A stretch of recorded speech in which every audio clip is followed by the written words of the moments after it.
कर्म न त्याज्यं कार्यमेव तत् यज्ञोदानं तपश्चैव पावनानि मनीषिणाम् पावनानि मनीषिणाम्। हम अलग अलग कहानियां सुनकर कुछ हमारे जीवन में क्या हम ला सकते हैं, आचरण में ला सकते हैं, ऐसा विचार हर रोज करते हैं। अलग अलग कहानियां और उनके कुछ प्रसंग ये हम सुनते जाते हैं। कहानियां अच्छी भी लगती है और उस चरित्र से हमें क्या अपने जीवन में लाने के लिए अच्छा रहेगा ये हम सोचते हैं और वैसा प्रयत्न भी करते हैं। और यही तो अपेक्षा है इतिहास को, या तो जो भी आज तक हुआ उसको अगर हमारे जीवन में वर्तन में नहीं लाया जाए, जो भी अच्छा हुआ, जो भी गलत हुआ उसको छोड़ दो। हर किसी मनुष्य में, महापुरुषों में भी कुछ दोष होते। ये मैं नहीं कह रहा हूं, ये गीता ही कह रही है। सर्वारंभाई दोषेण धूमे नाग्निरिवावृता सहजं कर्म कौन्तेय सदोषमपि न त्यजेत्। हमारा कर्म, जो भी हमें कर्तव्य कर्म करने के लिए मिला है, हम विद्यार्थी अवस्था में है तो विद्यार्थी का जीवन कैसे बेहतर हो ऐसा ही सोचना चाहिए। नहीं, गृहस्थी जीवन बहुत ही अच्छा है, विद्यार्थी अवस्थाओं में अगर सोचने लगे और बचपन में ही शादी कर ली, वैसा नहीं कर रहे हैं, लेकिन समझो कि कर ली तो हमारा जीवन विकास अच्छा नहीं होगा। जिस समय जो कर्म हमें करना है उस समय वही कर्म करना चाहिए। जो रोल हमें इस दुनिया में मिला है वही रोल हमें अच्छी तरह से निभाना चाहिए। अलग अलग रोल मिलते हैं, कभी विद्यार्थी का, कभी शिक्षक का, कभी पुत्र का, कभी पिता का, कभी भाई का, कभी काका का, कभी मामा का। अलग अलग रोल होते हैं। इस संसार में, इस दुनिया में अलग अलग भूमिकाएं हमें निभानी पड़ती है और हर एक भूमिका में हम अच्छी तरह से आगे बढ़े, इसके लिए अपने आप को समझ ले और पूरी दुनिया को भी समझे। और इसके लिए ऐसे कर्म की आवश्यकता है जो कर्म भगवान कहते हैं कि इसको करना ही चाहिए, इसको त्यागना नहीं चाहिए। यज्ञ दान तप कर्म न त्याज्यम कार्यमेव तत्। ये कार्य यानी करना चाहिए, ऐसा ये कर्म है। न त्याज्यम, ये त्यागना नहीं चाहिए। ऐसा किसका जीवन है? तो महाराष्ट्र में पंढरपुर नाम का एक तीर्थ है। वो सभी वारकरियों के लिए, सभी महाराष्ट्र वासियों के लिए और पूरे मानव के लिए भी वो एक तीर्थ है। तीर्थ क्यों बनता है? जिधर बहुत सारे व्यक्ति और समाज को मार्गदर्शन मिलता है, जिधर से मिलता है वह तीर्थ बन जाता है। हमारे जीवन को तारने वाला, तराने वाला, उस पार ले जाने वाला ऐसा अगर कोई ठिकान है, स्थान है, तो वो पवित्र बन जाता है। वह हमारे लिए तीर्थ है। तीर्यते असौ।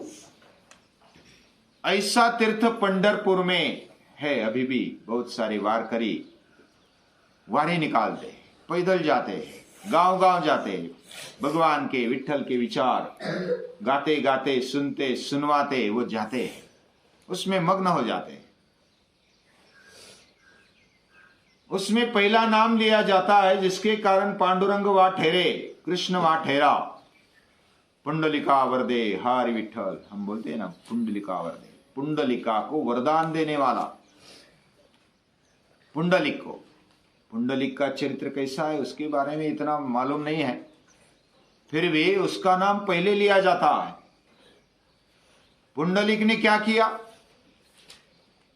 बचपन में बहुत ही अच्छे घर में जन्मे, संस्कारी घर में,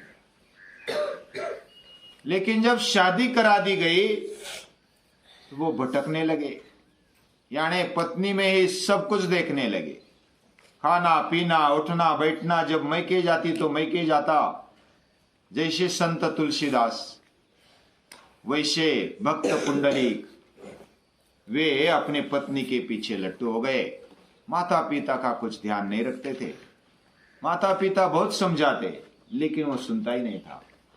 अभी बूढ़े बन गए माता पिता, वो बोलने लगे कि हमें तीर्थ यात्रा में जाना है, तू भी सुनता नहीं है, क्या करे, तू भी अच्छा जीवन जी ले, हम भी अभी लास्ट वाले दिन है, अंतिम दिन है, तो कुछ तीर्थ यात्रा हो जाए हमारी, और बस उधर ही देह अगर छोड़ दिया जाए तो भी चलेगा, लेकिन अभी जीने की इच्छा नहीं है।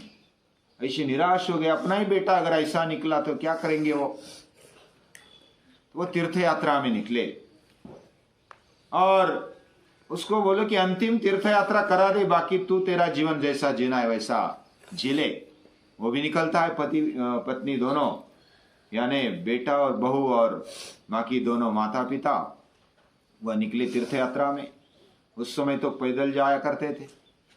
पैदल जाते जाते जाते वो अपने अपने मस्ती में जाते, माता पिता चलते लड़खड़ाते, गिरते कभी, लेकिन उठाने के लिए भी हाथ ऊपर नहीं होता, हाथ आगे नहीं होता पुंडलिक का।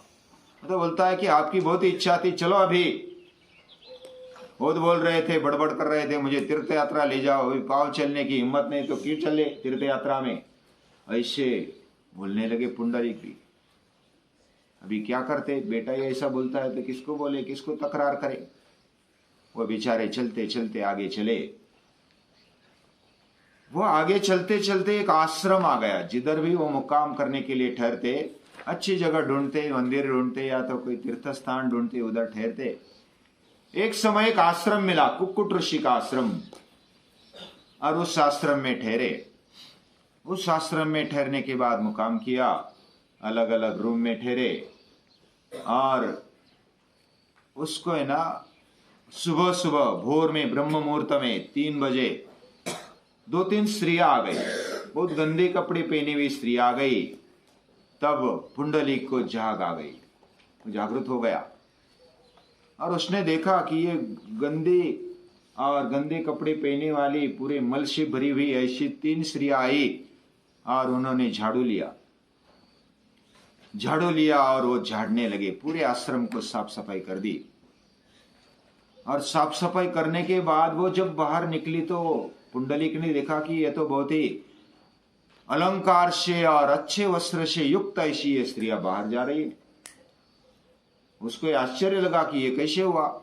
आते समय तो गंदी थी, जाते समय बहुत ही नए वस्त्र धारण कर, नए अलंकार धारण करते हुए बाहर निकली, इधर क्या बात है। उसने फिर विचार किया कि इधर 1-2 दिन और ठहरते। दूसरे दिन भी वैसा ही देखा, सुबह सुबह वैसी स्त्री आ गई, वही स्त्री आ गई। उन्होंने झाड़ लौट की, साफ सफाई की, स्वच्छ कर दिया 1-1.5 घंटे में, और अंधेरे में फिर एकदम शुभ्र और स्वच्छ वस्त्र पहनकर, अलंकार पहनकर वो चली गई। तीसरे दिन भी वैसा ही देखा। तीसरे दिन पुंडलिक गया आगे, नमस्कार किया, हे माताओं, आप जब आती है तो गंदे गंदे कपड़े पहन के, गंदा शरीर लेकर के आती है, और जाते वक्त पूरा स्वच्छ होकर के, नए वस्त्र धारण करके, एक अलंकार पहन करके जाती है, क्या बात है, क्या रहस्य है, मुझे बताओ, आप कौन है। तो नमस्कार किया तीनों को। वो बोले कि मैं गंगा हूँ, दूसरी बोली कि मैं यमुना हूँ, तीसरी बोली कि मैं सरस्वती हूँ। तीनों हम नदियां हैं, और तीनों नदियां हम गंदी हो जाती है दिन भर, बहुत सारे पाप लोग हमारे में धोते, हम बहुत ही गंदी और कचरे युक्त बन जाती है, और वो कचरा कहाँ निकाले।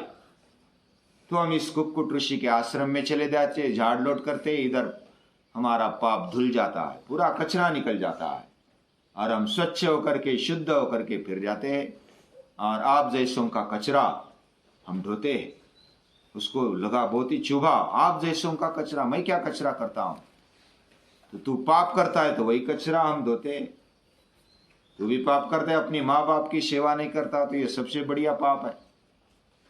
और ये पाप धोने के लिए कहां जाएंगे हम, इधर आते आश्रम में झाड़ लौट करते और जाते हैं। ये तीर्थ है, कुक्कुट ऋषि का आश्रम तीर्थ।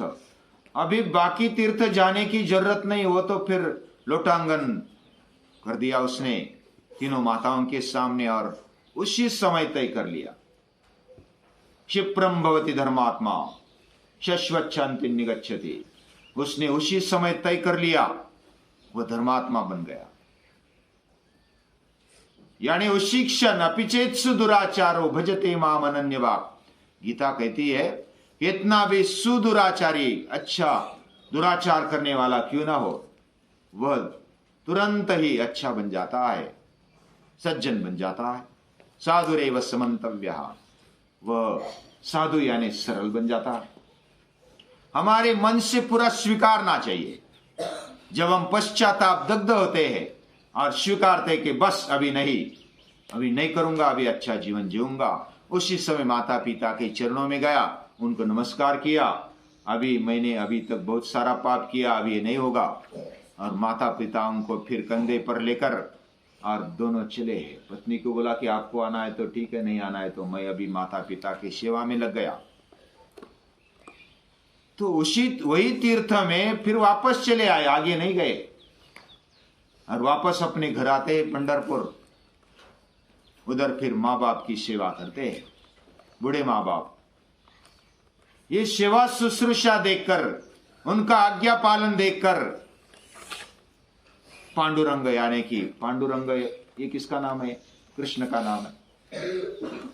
कृष्ण पांडुरंग कब बने, वे गाय चराते चराते उनके शरीर पर धूली आ गई, धूली कण चिपक गए और वो पांडुरंग यानी धूली कण जैसा रंग वाले बन गए, तो उनका नाम बन गया पांडुरंग। वह कृष्ण ही है। और कृष्ण उधर मिलने के लिए आ गए पुंडलिक को। पुंडलिक को बोले कि तुझे मिलना है मुझे। पुंडलिक बोला कि मुझे समय नहीं है, मैं अपने माँ बाप की सेवा करता हूं। तो कृष्ण बोलते हैं कि महत्वपूर्ण काम है तुझे, तेरे साथ अभी मेरे जीवन में इससे महत्वपूर्ण दूसरा काम नहीं है। मुझे भगवान भी मिल जाए तो भी मुझे नहीं चाहिए, मेरे भगवान है। मातृदेव भव पितृदेव भव, इनके कार्य को करना, इनके लक्ष्य को अंतिम ध्येय तक ले जाना, यही मेरा अभी कर्तव्य है, बाकी दूसरा कुछ नहीं। आज भी पांडुरंग के दरबार में जाते, पांडुरंग के मंदिर में जाते, वारी करते करते जाते और एक आदर्श लेते पुंडलिक का। तो हमारे जीवन में भी हम पुंडलिक जैसा बने। विट्ठल को बोला, विट्ठल नाम ही वैसा ही पड़ा है। तो कृष्ण बोले कि मुझे वेटिंग करने के लिए तो कुछ दे दो, मैं अभी तेरी राह देखता हूं। तू जो भी सेवा करता है भगवान मिलने के लिए तैयार है, इसलिए महायोग पीठ बन गया। महायोग पीठे तटे भीमरथ्या वरम पुंडरीकाय दातुम मणिन्द्रैः समागत्य तिष्ठन् तमानंद कंदम परब्रह्मलिंगम भजे पांडुरंगम। ऐसी सेवा करने वाले के जीवन में यज्ञ है, दान है, तप है। वो तप कर रहे हैं, दूसरा कुछ दिमाग में नहीं है। कुछ विशिष्ट ध्येय के लिए आगे बढ़ना, सुख दुख का सहन करना, ये तप है। तपो द्वंद्व सहनम। और दान क्या है, हमारे जीवन में जो भी शक्ति है, जो भी ज्ञान है और जो भी भाव है, उसको पूरी सृष्टि के जीवन में भगवान के लिए, संस्कृति के लिए लगा देना, ये दान है। और सभी के लिए, सृष्टि के लिए और संस्कृति के लिए अपने को समर्पित कर देना, ये यज्ञ है। ऐसा यज्ञ दान तप कर्म न त्याज्यम, उसको त्यागना नहीं चाहिए। पुंडलिक ने भी अपने जीवन में त्यागा नहीं, उसने अपने जीवन में बहुत ही लगन से किया है, दिल से किया है जो भी किया, और इसलिए उसका नाम लेते हैं। यज्ञोदानम तपश्चैव पावनानि मनीषिणाम। जो मनीषी है, विद्वान है, उनके जीवन में भी ये कर्म छोड़ना नहीं चाहिए। यज्ञ यानी संगतिकरण, मैत्रीकरण, देव पूजन, दान यानी सुपात्री दान, देशे काले च पात्रे च तद्दानम सात्विकम स्मृतम, और जो तप है, त्याग है, वह अपने जीवन में ध्येय की तरफ बढ़ना, कभी पीछे नहीं मुड़ना। ऐसा जो अपने जीवन में लेता है, करता है, वह सच्चे अर्थ में सेवा करता है। बहुत सारे महापुरुषों ने ऐसा काम किया है। ऐसे महापुरुषों को मनपूर्वक नमन है।